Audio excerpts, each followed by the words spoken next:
আগুন এমন ভাবে একটা বাড়ি মারবে, শত হাজার কিলোমিটার দূর মানুষগুলোকে জিব্বা দিয়া বাড়ি মারিয়া লাফ দিয়ে জাহান্নামের মধ্যে ফালাই দিবে। আরে এটা বড় কথা না, এই কোরআনের মধ্যে পড়ছি ওয়াকুদুহান নাস ওয়াল হিজারা, আল্লাহ বলে জাহান্নামের আগুন ধরাইব।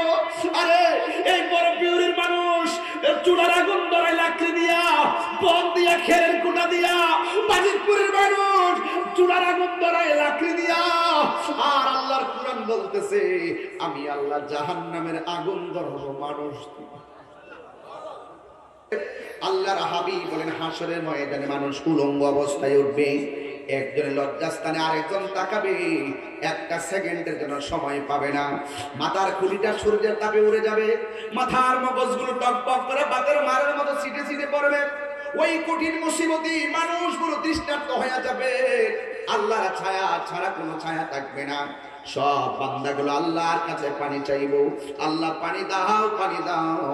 কিন্তু আমার আল্লাহ সবাইকে পানি দিবেন, দুইটা ভাগ করবেন, দুইটা ভাগ করে এই ভাগের মানুষগুলোকে পানি দিবে জাহান্নামের পুজের পানি, আর ডান পাশের মানুষগুলাকে পানি দিবে হাউজে কাউসারের পানি।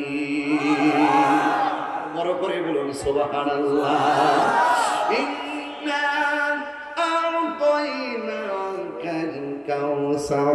আল্লাহ বলে নিশ্চয় আমি হাউজে কাউসার আপনি নবীকে দান করে দিয়েছি। আনাস রাদিয়াল্লাহু তাআলা আনহু বলেন ইয়া রাসূলুল্লাহ আপনি কি আমার জন্য সুপারিশ করবেন? আল্লাহর হাবিব বলেন হ্যাঁ আনা ফাইল, আমি আপনার জন্য সুপারিশ করব। আনাস বলেন আনাস রাদিয়াল্লাহু তাআলা বলেন আমি বললাম নবীকে যে ইয়া রাসূলুল্লাহ আপনি কি আমার জন্য সুপারিশ করবেন? আমার নবী বলেন হ্যাঁ করব। ইয়া রাসূলুল্লাহ আপনাকে আমি বিভীষিকাময় প্রান্তরে কোথায় পাবো? আল্লাহর হাবিব বলেন জাহান্নামের উপরে একটা রাস্তা হবে, ওই রাস্তার নাম হলো পুলসিরাত। তুমি আমাকে পুলসিরাতের গোড়ায় পাবে। কেন? পুলসিরাতটা চুলের চাইতে চিকন হবে, হীরার চাইতে ধারালো হবে, রাস্তাটা ঘন অন্ধকার হবে, কেউ পার হতে পারবে না, নিচে থাকবে জাহান্নাম। রাস্তায় উঠার পরে পা কেটে জাহান্নামে পড়ে যাবে। জাহান্নামের আগুনের রং কিন্তু দুনিয়ার আগুনের মতো লাল না, জাহান্নামের আগুনের রং হলো কালো। এই জাহান্নামটার গভীরতা কত জানেন? এই দুনিয়াটা যত বড়, এই পরিমাণ একটা পাথর এর চাইতে 70 গুণ বেশি বড় একটা পাথর যদি জাহান্নামের মুখের মধ্যে ছেড়ে দেয়, ওই পাথরটা জাহান্নামের নিচে যাইতে 70,000 বছর লাগবে। ফাইল্লাম আলকাকা ইয়া রাসূলুল্লাহ, যদি আমি আপনাকে পুলসিরাতের গোড়ার মধ্যে না পাই, আমার নবী বলে আমাকে তুমি হাউজে কাউসারের গোড়ায় পাবে।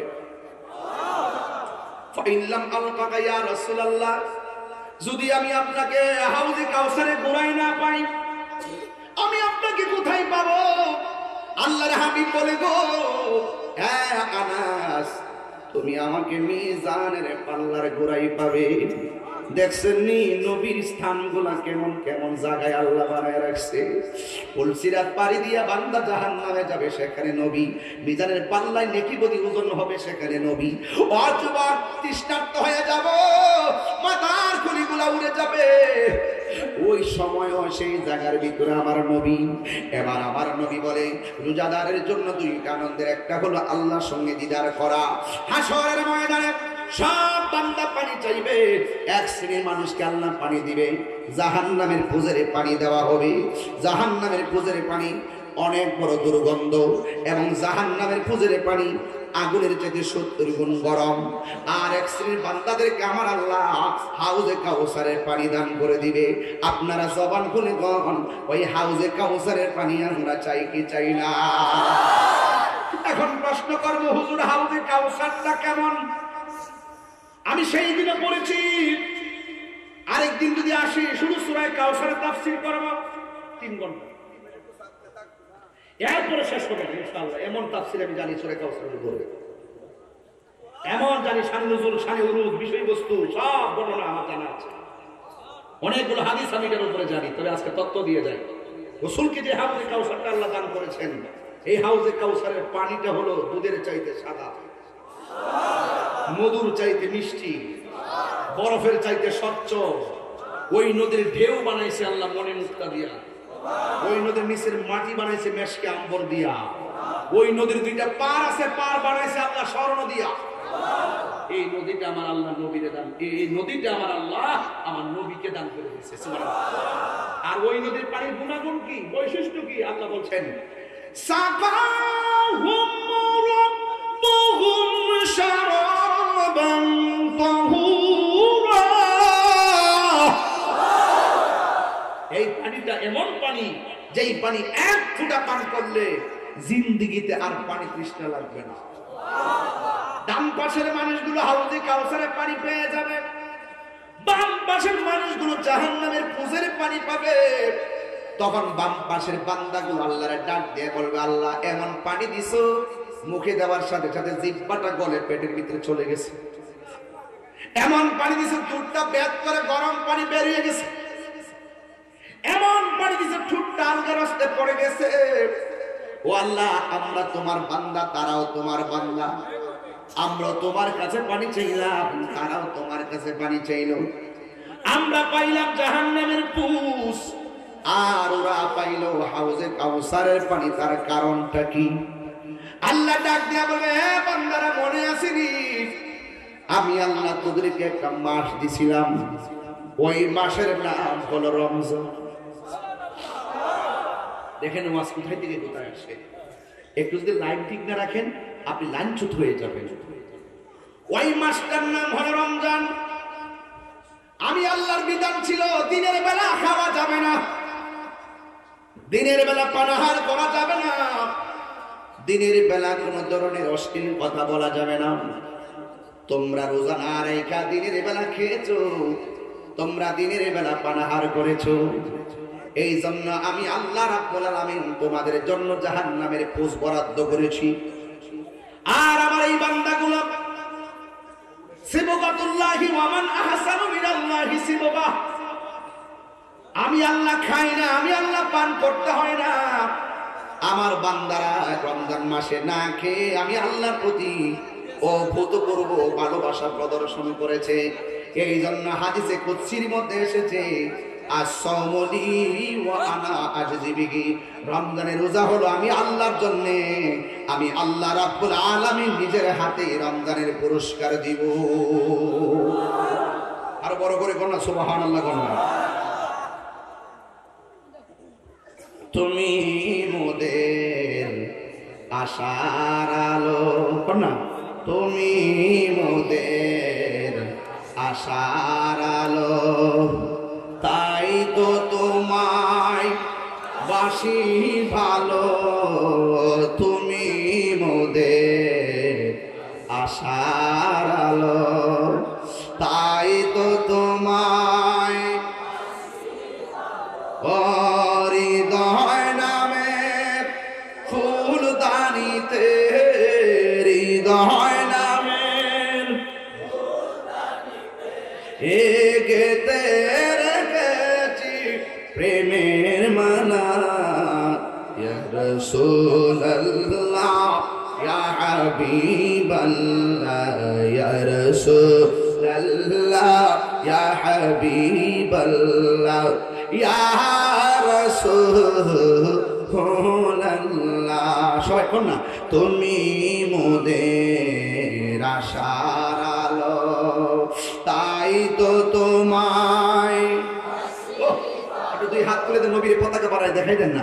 তুমি মোদের আশার আলো, তাই তো তোমায়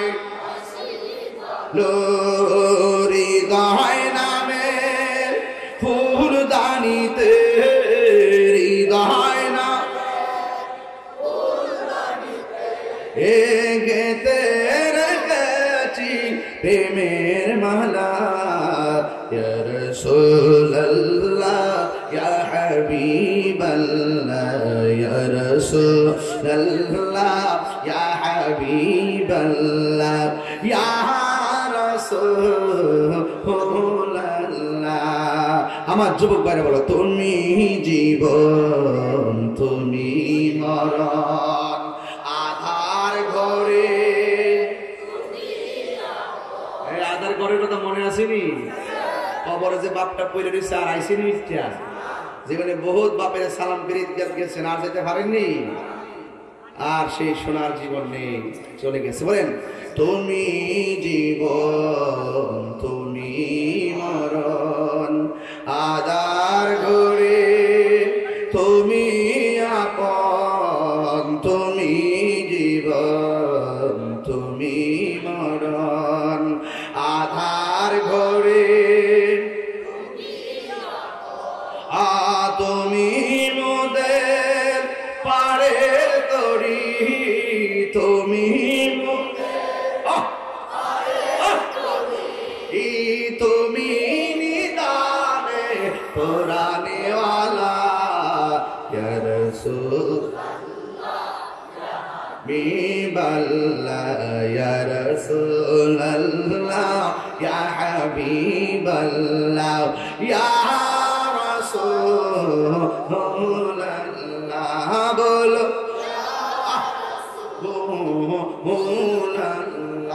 সাবধান সেদিন আল্লাহ পাক ধাক্কা মেরে বের করে দিবে এই ফেরেশতারা তাকে বের করে দেয় ইন্নাল্লাহা লা ইস্তাহি আইয়াদরিবা মাসালাম মা বাউদাতান ফামা ফাওকাহা সেই দিন ওই বেরুজদারদেরকে ধাক্কা মেরে বের করে দিবে বেরিয়ে যা নাফরমান জবান বন্ধ হয়ে যাবে হাতের সাক্ষী হাত দিবে চোখের সাক্ষী চোখ দিবে কানের সাক্ষী কান দিবে তুমি রোজা না রেখে কি করেছো আল্লাহ পাক বের করে দিবে এই যে রমজান এসেছে যুবক আজকে থেকে একটা ওয়াদা করো আমার সাথে আর আলাদা আলাদা প্লেটে ইফতার চলবে না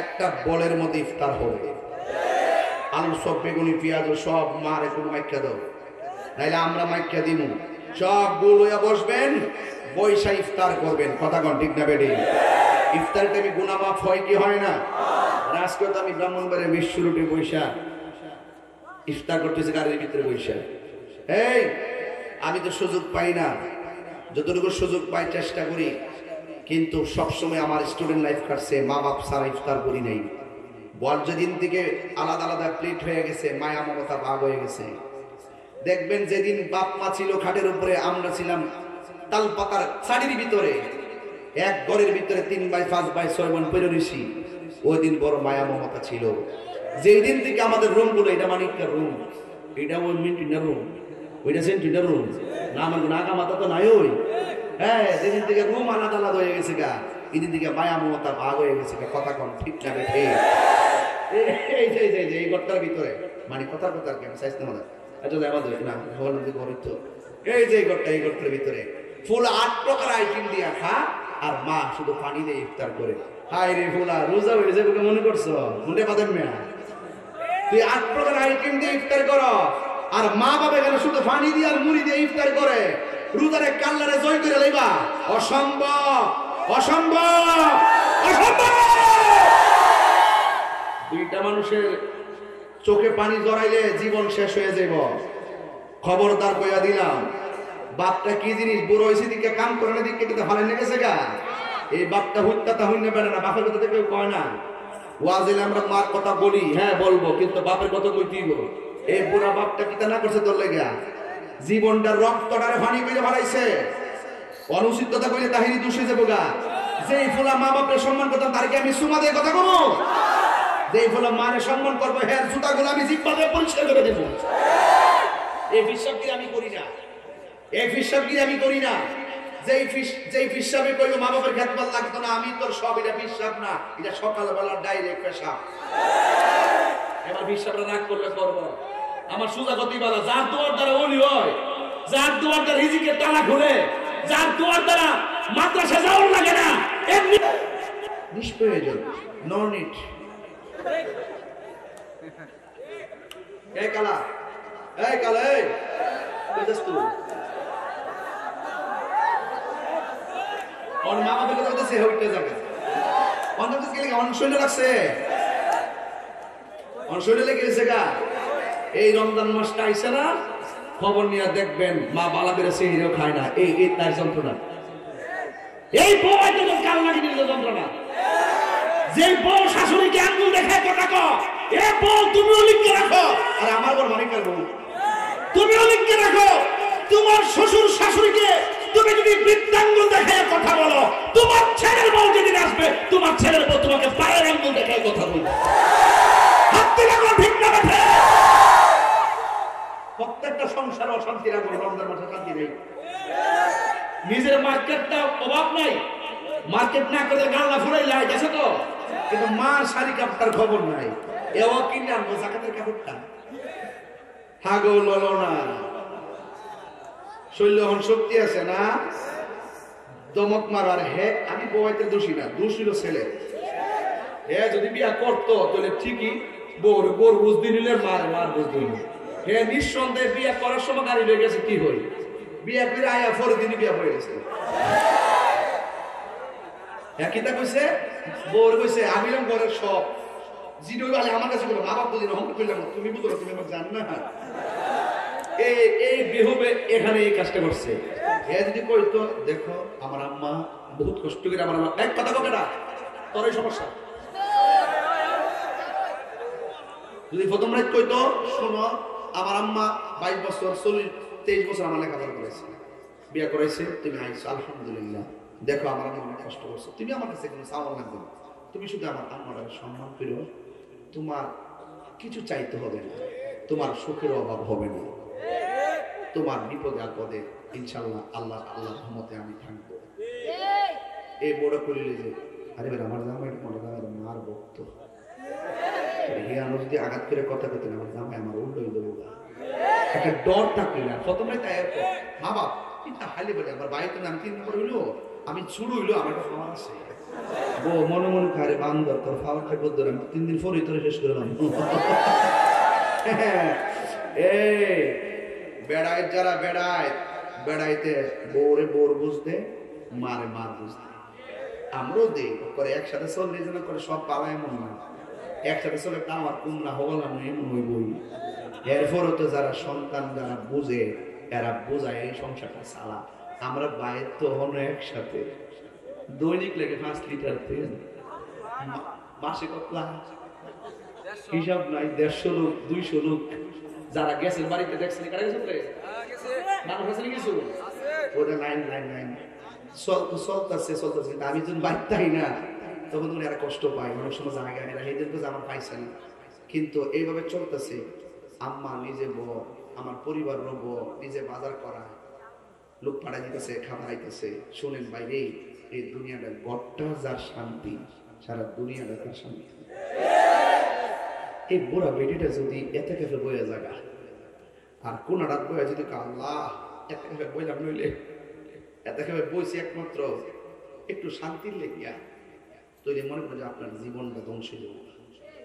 শুধু এই কথা যদি কথা আল্লাহ বইয়া শান্তি নাই, খায় শান্তি নাই, বিতে শান্তি নাই, পায়ে শান্তি নাই, এতে কেফের নাম লইয়া তোমার শান্তির জন্য একটু বইছি কোনাটার ভিতরে, যদি একটু হাত ফাল, আরে বাবা কুটিপতি হিরো জিরো দিদি তো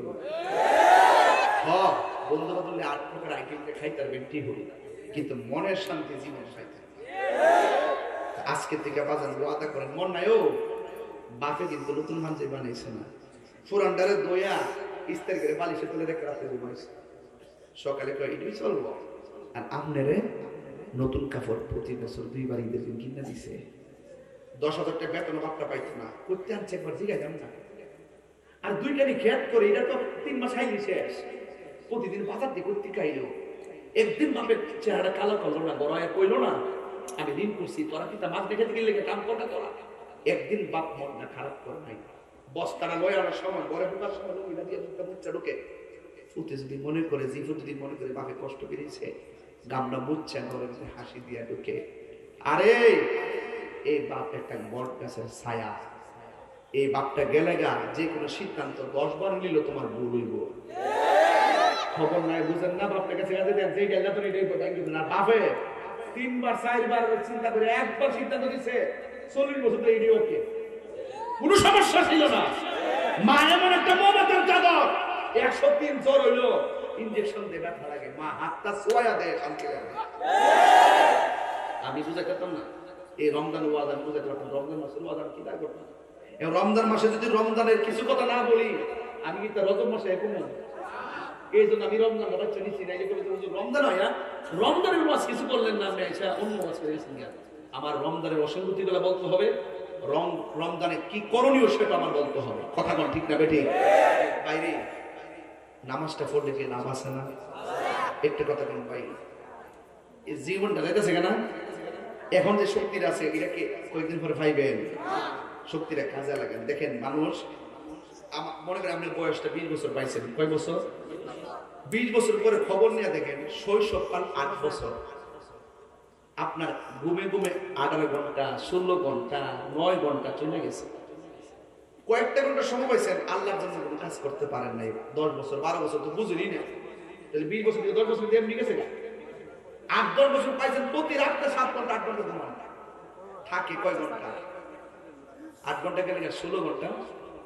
এই 16 ঘন্টার ভিতরে ওঠার পরে তো মুখ টুক দইয়া কাউন্টার নয়, এমনি থেকে আরো 12 ঘন্টা। ওই বন্ধু বান্ধব কাম টাম অফিস আদালত এমনি এমনি যাই করে, স্কুল মাদ্রাসা যাই পড়াশোনা করি সব শেষ কিন্তু থাকে মাত্র 2-3 ঘন্টা। 2-3 ঘন্টা যদি আল্লাহর ইবাদত করেন, 20 বছরে কয়টা ঘন্টা পেয়ে বসছেন? আরে আল্লাহ যদি কয়টা ঘন্টা দিছে, আমি তো কাইন্দাও তো সময় পার করতে পারতেছি না, এমনি তো সময় আমার নিয়ে নিতেছে। করোনার মধ্যে আইসে দেখছেন না, মসজিদে যাইতেন চান, মসজিদ তালা লেগে গেছে। আপনি চাইতেছেন যে আল্লাহ রেখে আল্লাহ দেহ সবুজ মসজিদে যায়, কিন্তু মসজিদ তালা লেগে গেছে, ছাই আপনি যেতে পারতেছেন না। এমন বিপদে কিন্তু আই করে না। এই জন্য শরীরটা শক্তি থাকতে যুদ্ধের সময় পান বাজান, আল্লাহর কাজটা করেন, 5 ওয়াক্ত নামাজটা পড়েন, আর মা বাপটার সেবা করেন। কি লেগে জানেননি, এই পৃথিবীতে সবাই স্বার্থে দোয়া করেছেন। এই 2 পাশে 2 চেয়ারম্যান নাই না, একজন উপজেলা ইউনিয়ন এডিত আমার সামনে বুকে হাত দিয়ে কইতে পান, ওনার যে চেয়ারম্যান হয়েছে, যদি বলি যে কেমনি চেয়ারম্যান হয়েছে, দেখবেন আমার কানের কাছে মুখে লাগে, হুজুর আমার মার দোয়া আছে। এই দোয়াটা যার মধ্যে থাকে সেই স্পেশাল কিছু হয়।